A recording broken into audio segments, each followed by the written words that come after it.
सफलता भनेको पैसा, डिग्री वा ठूलो कनेक्सनले मात्रै आउँदैन। वास्तवमा सफलता केही यस्ता सिपहरूमा निर्भर हुन्छ जुन जो कोहीले पनि सिक्न सक्छ। आज हामी तिनै 7 सिपहरूको बारेमा कुरा गर्दैछौँ जसले एउटा सामान्य आइडियालाई पनि विश्वव्यापी ब्रान्डमा बदल्न सक्छ, चाहे त्यो यात्रा ग्यारेजबाट सुरु होस् वा एउटा सानो कोठाबाट। के मेरो सपना केवल सपना नै रहिरहनेछ? यो डर, यो प्रश्न हरेक उद्यमीले कुनै न कुनै बेला सामना गर्छ नै। तर चिन्ता नलिनुहोस्, आज हामी यही डरलाई शक्तिमा बदल्ने बाटो खोज्नेछौँ। यो एउटा चकित पार्ने तथ्याङ्क हो, होइन त? हरेक वर्ष करोडौं मानिसहरूले ठूलो सपना देखेर व्यवसाय सुरु गर्छन्, तर दुःखको कुरा तिनीहरूमध्ये 90% त पहिलो वर्षमै असफल हुन्छन्। यस्तो किन हुन्छ? यो एउटा एकदमै महत्त्वपूर्ण प्रश्न हो। असफलताको कारण प्राय खराब आइडिया हुँदैन, तर आवश्यक सिपहरूको कमी हुन्छ। खेल ती मानिसहरूले जित्छन् जससँग ती 7 सिपहरू हुन्छन् जुन हामीलाई स्कुलमा कहिले सिकाइँदैन, तर जीवनले हरेक पाइलामा सिकाउँछ। ल अब यसमा अलि गहिरिएर हेरौँ है त। हाम्रो पहिलो खण्ड हो आधारभूत सिपहरू। सुरु गरौँ सञ्चार र अवलोकनबाट, जुन कुनै पनि व्यवसायको जग हो।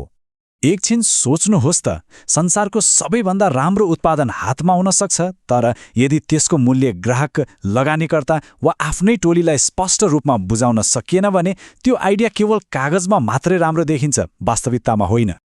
सञ्चारको मतलब केवल बोल्नु मात्रै होइन, यसको अर्थ सही शब्दहरू छनौट गर्नु, सही तरिकाले बोल्नु र सबैभन्दा महत्त्वपूर्ण कुरा गहिरो रूपमा सुन्नु हो। जब कसैको डर र आवश्यकता बुझिन्छ, तब मात्र उसको मन छुने कुरा गर्न सकिन्छ। सफल व्यवसायीहरूले पहिले बजार बुझ्छन् र त्यसपछि मात्रै उत्पादन बनाउँछन्।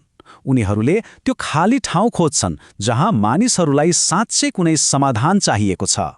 सोच्नुहोस् त, स्विगी, बोट वा मामार्ट जस्ता कम्पनीहरूले कुनै रकेट साइन्स आविष्कार गरेका होइनन्। उनीहरूले केवल बजारमा एउटा कमी देखे, छिटो खाना, राम्रो अडियो वा सुरक्षित बेबी प्रडक्टको, र त्यसलाई पूरा गरे। कमी कहाँ छ भनेर बुझ्नु नै पैसा कमाउने पहिलो पाइला हो। अब आउँछ हाम्रो दोस्रो खण्ड, कार्य सिपहरू। अब हेरौँ ती सिपहरू जसले विचारलाई वास्तविकतामा बदल्ने काम गर्छन्। यो एकदमै चाखलाग्दो कुरा हो। पैसा कमाउने सबैभन्दा शक्तिशाली तरिका भनेको नै समस्या समाधान गर्नु हो। हरेक सफल उत्पादन वा सेवा वास्तवमा कुनै न कुनै समस्याको समाधान नै त हो। जस्तै ट्याक्सी पाउन गाह्रो थियो, ओला उबर आयो, रेस्टुरेन्टको खाना घरमै चाहियो, जोमाटो आयो। हरेक समस्यामा एउटा अवसर लुकेको हुन्छ जहाँ अरू मानिसहरू रोकिन्छन्। एक सफल उद्यमीले सोध्छ, ठिक छ, अब तरिका बदलौँ। समस्या देख्नु मात्रै काफी छैन, सही समयमा सही निर्णय लिनु पनि उत्तिकै महत्त्वपूर्ण छ। चाहे त्यो निर्णय सही होस् वा गलत, त्यसबाट केही न केही सिक्न सकिन्छ। तर व्यापारमा कुनै निर्णय नलिई चुपचाप उभिनु भनेको बिस्तारै डुब्नु जस्तै हो।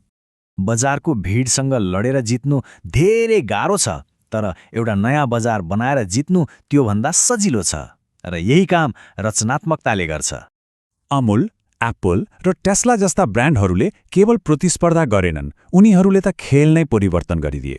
उनीहरूले सोचे, अरूले जे गरिरहेका छन् म त्योभन्दा फरक के गर्न सक्छु, र त्यही एउटा सोचले उनीहरूलाई लिजेन्ड बनायो। अब हाम्रो तेस्रो र अन्तिम खण्ड, नेतृत्व सिपहरू। यहाँ हेरौँ कसरी एउटा टोलीलाई मार्गदर्शन गर्ने र परिवर्तनसँगै अघि बढ्ने। एक साँचो नेता त्यो होइन जसले मेरो पछि लाग भन्छ, तर त्यो हो जसले हामी सँगै अघि बढौँ भन्छ। नेतृत्व भनेको प्रेरणा दिनु हो, टोलीलाई एकसाथ बाँधेर राख्नु हो। यो शक्तिशाली भनाइले देखाउँछ कि कसरी एक दूरदर्शी नेताले टोलीको शक्तिलाई कैयौं गुणा बढाउन सक्छ। एक राम्रो नेताले आफ्नो टोलीलाई हिम्मत दिन्छ र एक राम्रो प्रबन्धकले त्यही टोलीको कामलाई सही दिशा दिन्छ। व्यापारमा जुन कुरा परिवर्तन हुँदैन त्यो एक दिन हराएर जान्छ। समयसँगै आफूलाई ढाल्ने क्षमता अर्थात् अनुकूलनशीलता एक अनिवार्य सिप हो। यो कथाले अनुकूलनशीलताको शक्तिलाई एकदमै स्पष्ट रूपमा देखाउँछ। नेटफ्लिक्सले परिवर्तनलाई अँगाल्यो र आजको राजा बन्यो, जबकि ब्लकबस्टर आफ्नो पुरानो तरिकामा अडिग रह्यो र इतिहासको पन्नामा मात्र सीमित भयो।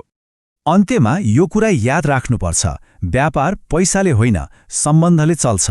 सबैभन्दा ठूलो सम्पत्ति भनेको आफ्नै टोली र ग्राहक हुन्। जब उनीहरूलाई समर्थन र प्रेरणा दिइन्छ, उनीहरूले नै व्यवसायलाई उचाइमा पुर्याउँछन्। यी 7 सिपहरू केवल अलग अलग क्षमताहरू मात्र होइनन्। जब यी सबै एकै ठाउँमा मिल्छन्, यिनीहरूले एउटा शक्तिशाली उद्यमशील टुलकिट बनाउँछन्।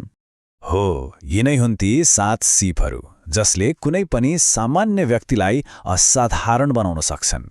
यी सिपहरूले कुनै पनि सानो आइडियालाई एक बलियो व्यवसायमा बदल्ने क्षमता राख्छन्। अब प्रश्न यो होइन कि यी सिपहरूले काम गर्छन् कि गर्दैनन्। प्रश्न यो हो कि यी सिपहरूलाई आफ्नो जीवनमा लागू गर्न तयार हुनुहुन्छ कि हुनुहुन्न। एउटा कुरा याद राख्नुहोस्, संसारले ती सपनाहरूलाई मात्रै चिन्छ जसको पछाडि सिपहरू उभिएका हुन्छन्। अब समय हो आफ्नो सपनालाई कार्यान्वयनमा बदल्ने। प्रश्न यो होइन कि सफल हुन सकिन्छ कि सकिँदैन। प्रश्न यो हो कि आजैदेखि यी सिपहरू सिक्न सुरु गर्न तयार हुनुहुन्छ।